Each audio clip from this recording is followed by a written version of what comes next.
자기 의를 꺾는 훈련 바울 두 번째 시간입니다. 교회의 머리가 되시고 우리를 그 몸으로 부르신 그리스도와 우리를 묶어 십자가로 구원하신 그분의 백성을 완성하시는 예수 그리스도 안에 있는 하나님의 약속과 일하심과 승리하심이 그분의 약속과 계획과 의지와 능력으로 우리를 성공시킬 것입니다. 완성시킬 것입니다. 승리케 하실 것입니다. 이것이 우리가 믿는 믿음입니다. 이 믿음을 안다, 혹 믿는다라는 것을 조건적으로 가지고 안다든가 믿는다고 이야기하는 것이 아니라 하나님께서 그런 분임을 우리에게 나타내셔서 우리가 알게 된 것입니다. 하나님을 내가 알고 믿는 것이 조건이 되어 하나님께서 그 보상으로 은혜를 베푸시는 것이 아니라 은혜를 베푸신 것을 알게 하사 은혜를 입어 그분의 손길이 이미 일하고 계시고 그렇게 완성하실 것이라는 것을 나에게 알리셔서 내가 믿고 있는 것입니다. 믿음은 결과입니다. 그래서 우리의 믿음은 전부 내가 도약하기 위한 나의 조건이나 공로나 내 책임이기 이전에 하나님께서 어떻게 하시려는가를 약속에 근거하여 이미 일어난 일과 지금 하시는 일과 그리하여 끝내 이루실 일들에 대하여 알고 순종하는 것을 믿음이라고 합니다. 순종하면 이루어지고 불순종하면 안 이루어진다는 조건이 아닙니다. 불순종하면 얻어맞고 그 자리에 갈 것이고 순종하면 칭찬받고 그 자리로 갈 것입니다. 이 이야기를 하는 것입니다. 그래서 우리는 하나님께서 그분의 백성들을 십자가로 부르사 자기의 몸으로 묶은 모든 신자의 신앙 여정 속에 예수 그리스도를 보내신다고 약속하신 하나님의 약속을 근거한 그 약속의 내용으로서 이미 결정지어진 운명으로 성도의 구원과 성화의 완성이 있는 것을 믿는 것입니다.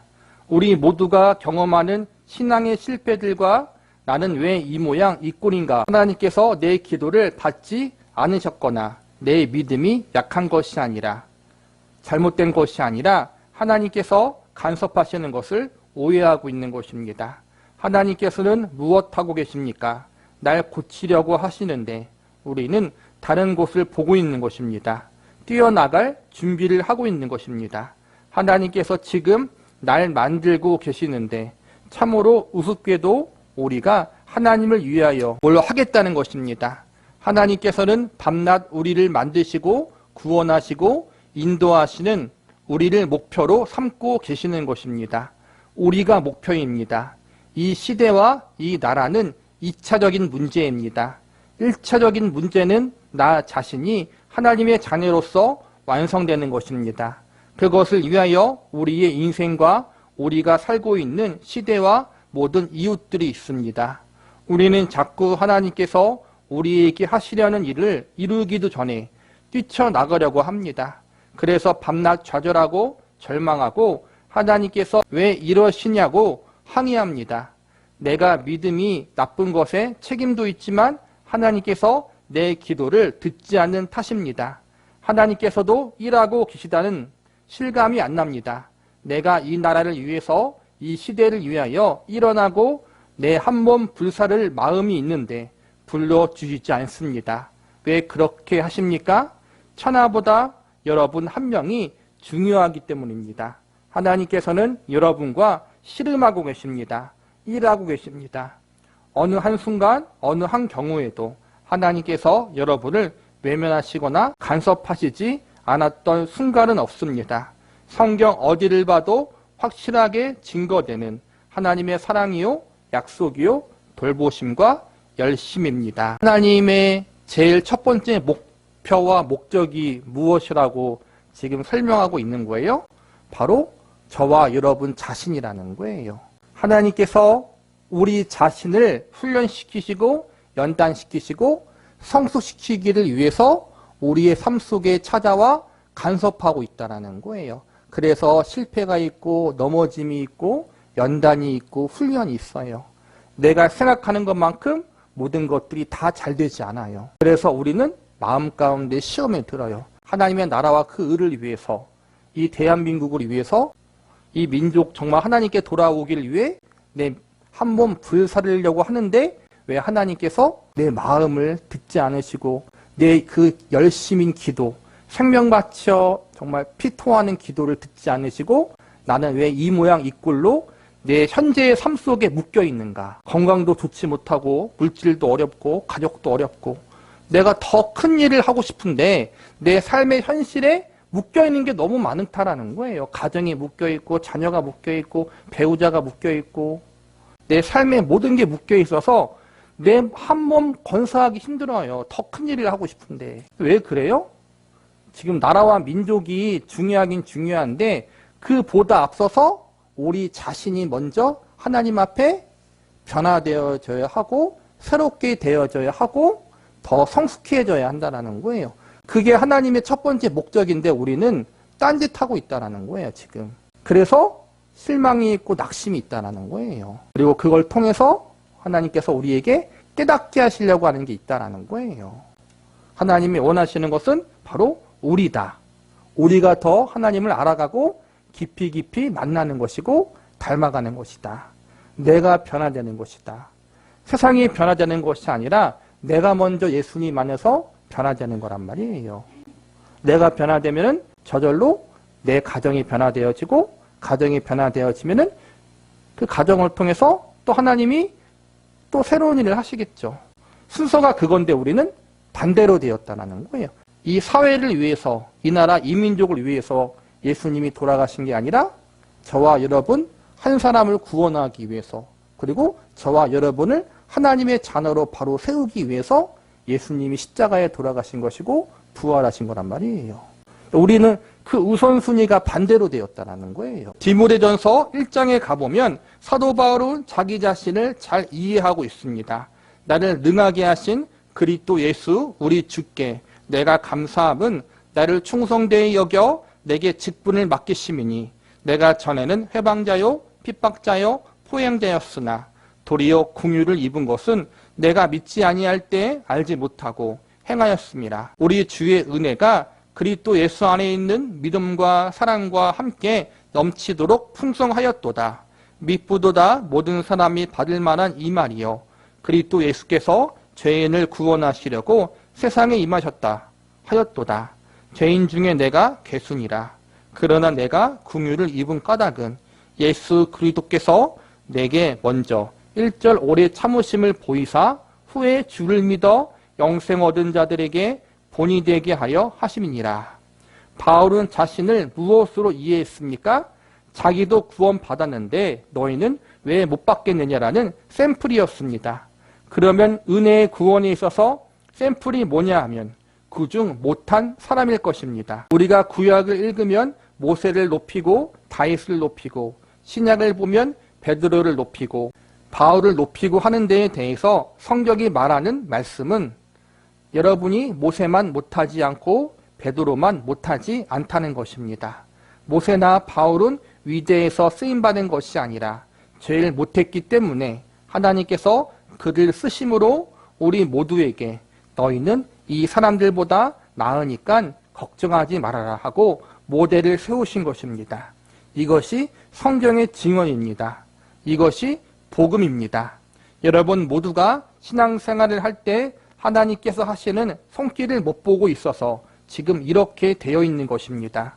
하나님께서 베드로에게 하셨듯이 바울에게 하셨듯이 우리 모두에게 그렇게 하십니다.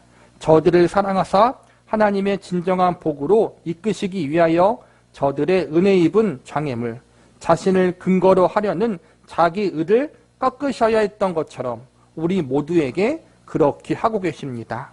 그것은 우리의 복을 위한 것입니다.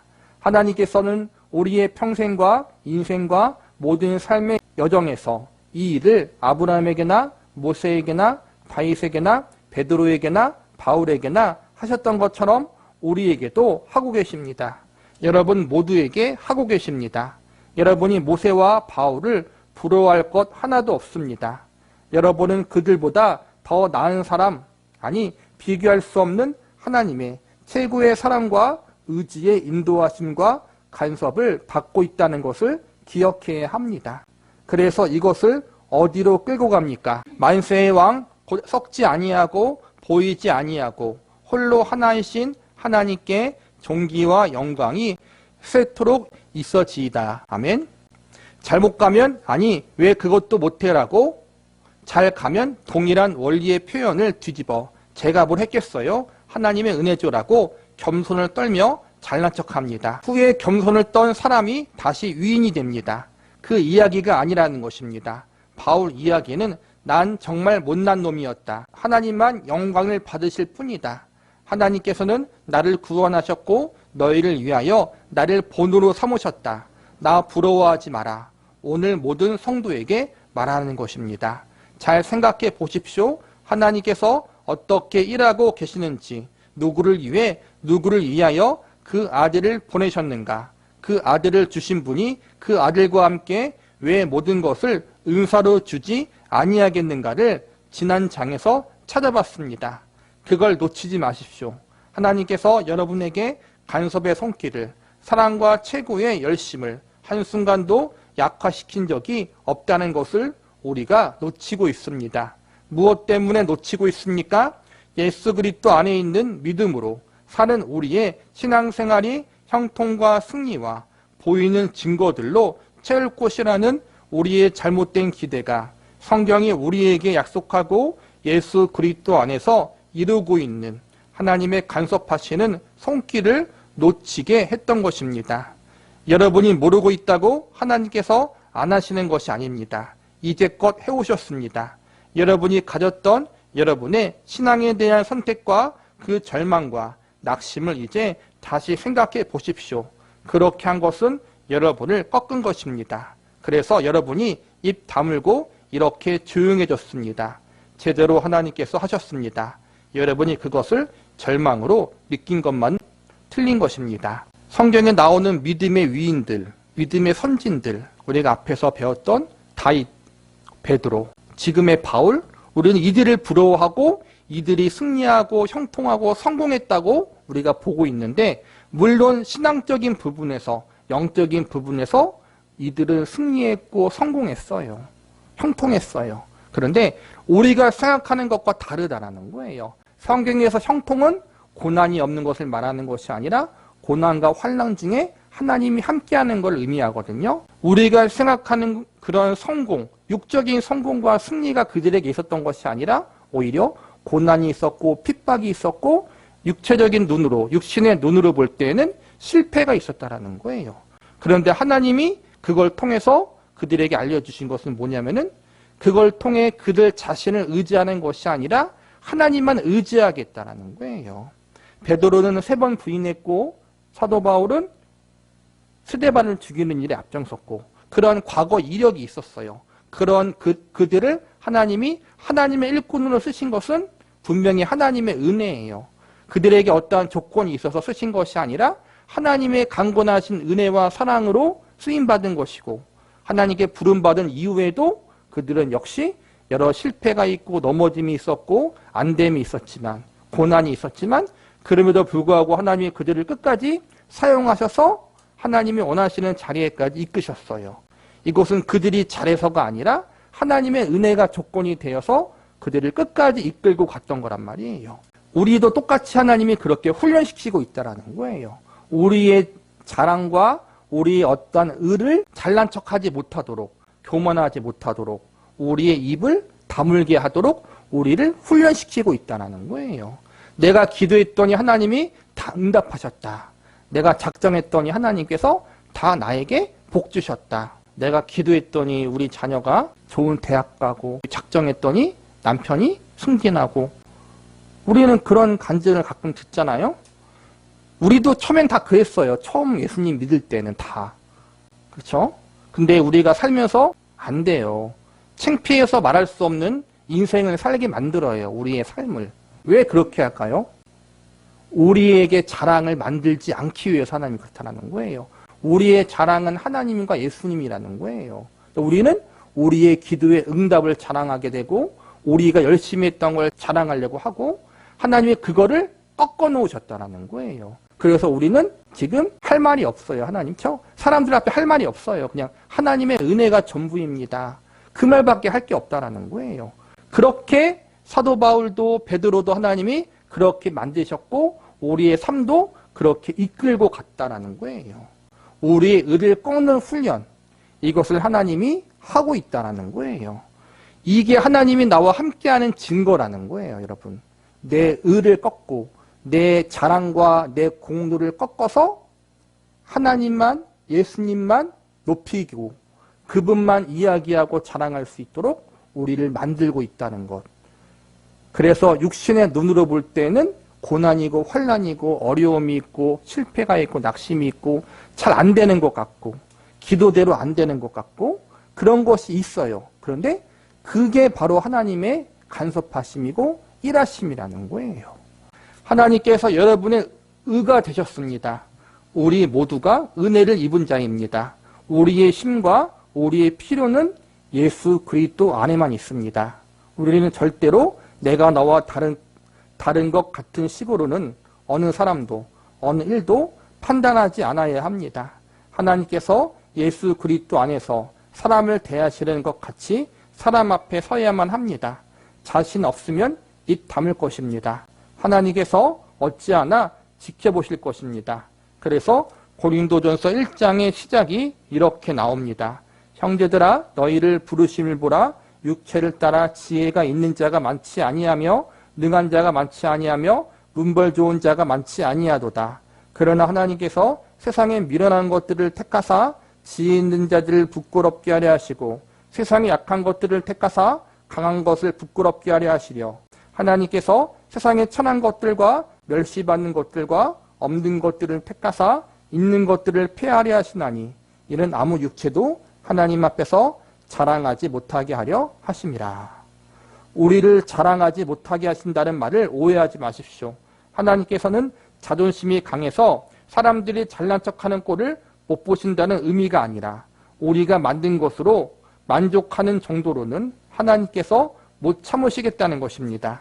인간이 자기의 필요와 자기의 욕심을 만들어내는 정도로 하나님께서 인간을 만들지 않으셨고 목표하지 않으셨다는 것입니다. 신적 내용과 경지와 그 수준으로 채워져서 하나님께서 영광 받으시겠다는 것입니다.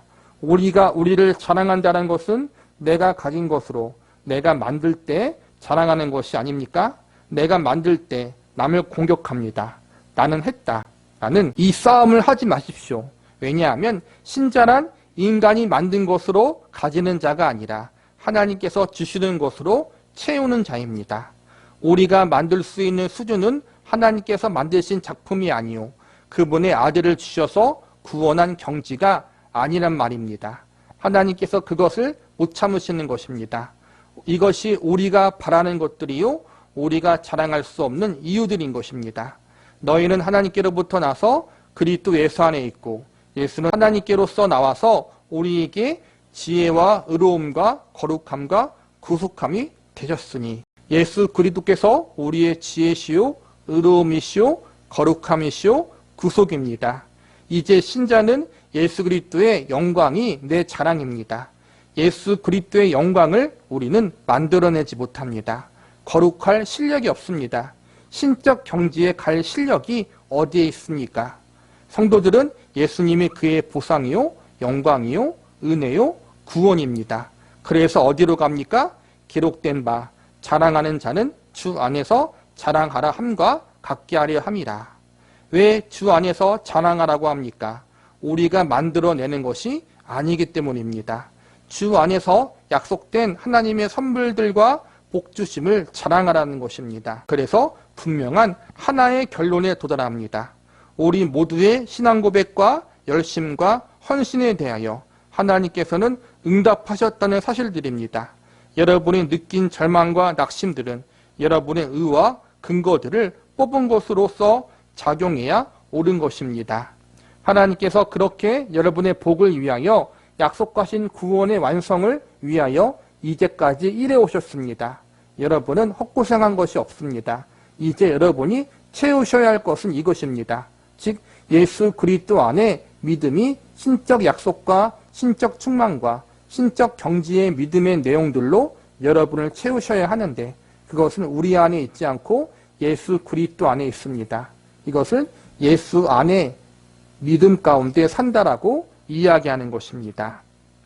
하나님이 왜 우리에게 그렇게 실패를 허락하시고 우리의 삶을 묶어서 옴짝달싹하지 못하게 만드시는가? 그 이유가 바로 내가 열심히 해서 어떠한 것을 만들어내고 성취하고 이룬 것을 자랑하지 못하게 하시려고, 내 자랑이 오직 예수님만 되게 하시려고 우리를 그렇게 몰고 가셨다라는 거예요. 우리가 내 자랑하지 못하도록, 야 나는 이렇게 했는데 너는 왜 못해? 이 말을 하지 못하게 하시려고. 모든 게 하나님의 은혜입니다. 하나님만 높입니다. 이 말만 하게 만들려고 그렇게 우리를 옴싹달싹하지 못하게 우리의 삶을 묶어버린 거예요. 환경을 묶어버린 거란 말이에요. 그래서 우리는 잘난 척할 수 없고 자랑할 수 없어요. 그냥 겸손한 척하는 게 아니라 진짜 자랑할 게 없어요. 우리 자신은 예수님밖에 없어요. 그걸 우리에게 깨닫게 하시려고 그렇게 저와 여러분의 인생을 뺑뺑이 돌린 거란 말이에요. 그리고 그게 하나님이 우리 인생을 간섭하고 있다라는 증거라는 거예요. 그게 결국엔 응답이란 거죠. 내가 원하는 응답은 성공하고 승리하고 뭔가 업적을 이루어내는 거예요. 뭔가 좀 눈에 보이는 것. 내 자녀를 자랑하고 싶고 내 가정을 자랑하고 싶고, 예수 믿었더니 내 가정이 이렇게 화목해졌다. 예수 믿었더니 내 자녀가 이렇게 잘됐다. 우린 다 그렇게 간증하고 싶잖아요. 그렇죠? 실제로. 그런데 하나님이 물론 그렇게 하시는 경우들도 있어요. 그런데 저와 여러분은 아닌 것 같아요. 그렇죠? 왜 그렇게 우리가 기도하는 대로 잘 되게 하지 않고 이렇게 다 엎어놓으셨을까? 이렇게 풀 수 없는 실타래처럼 엉켜 놓으셨을까? 그것은 우리가 하나님만 바라보고 하나님만 의지하고 하나님의 은혜만 의지하게, 하나님의 그분만 내 전부라고 고백할 수 있도록 만들기 위해서라는 거예요. 그게 하나님의 응답이라는 거예요. 나는 이렇게 육신적인 생각으로 육신적인 성공의 기준을 위해서 기도했지만 하나님은 그것대로 응답하지 않고 하나님이 원하시는 방법으로 응답하셨다라는 거예요. 그래서 우리의 기도는 응답받지 못한 게 아니에요. 하나님께서 더 좋은 걸로 응답한 거란 말이에요. 내 의를 꺾고 하나님만 자랑하게 하려고. 그게 우리의 삶의 지금의 여건을 그렇게 하나님이 몰고 가신 것. 그게 하나님의 은혜고 하나님의 응답이고 하나님의 일하심이다. 그래서 결국 배운 게 뭐예요? 전체적으로. 내 삶을 채우는 거는 내가 만들어낼 수 없다. 내 삶을 만족시키고 자랑할 수 있는 건 내가 만들어내는 것이 아니다. 오직 하나님 그분이 내 삶을 채우시고 그 예수님의 대속의 공로가 내 삶의 전부이고 그분이 만드신 것으로 내가 만족하고 기뻐할 수밖에 없다는 것을 알게 하셨다. 예수님 안에 있는 믿음, 예수님 안에서 기뻐한다는 게 그거라는 거예요. 내가 원하는 방식대로 기도가 응답되지 않고 내가 바라는 대로 내 삶이 이끌어지지 않았지만 그럼에도 불구하고 예수님이 나의 전부시고 그분이 내 삶의 모든 것이고 내 환경과 내 삶이 지금 내가 원하는 대로 형통하지 않고 성공하지 않았지만 그럼에도 불구하고 예수님 때문에 감사하고 만족할 수 있는 자리로 나를 이끄신 것. 이것이 하나님의 일하심이고 하나님께서 내 삶을 만지고 있다는 증거라는 거예요. 우리가 이 하나님의 일하심과 나를 그렇게 만들어 가고 계시는 하나님의 손길로 말미암아 감사할 수 있는 그 자리에 나아갈 수 있도록 다른 것을 바라보지 않고 예수님만 바라보고 그분만 소망으로 품을 수 있도록 내 삶을 이렇게 이끄신 하나님, 그 하나님으로 말미암아 기뻐하고 감사할 수 있는 저와 여러분이 되시기를 바라겠습니다.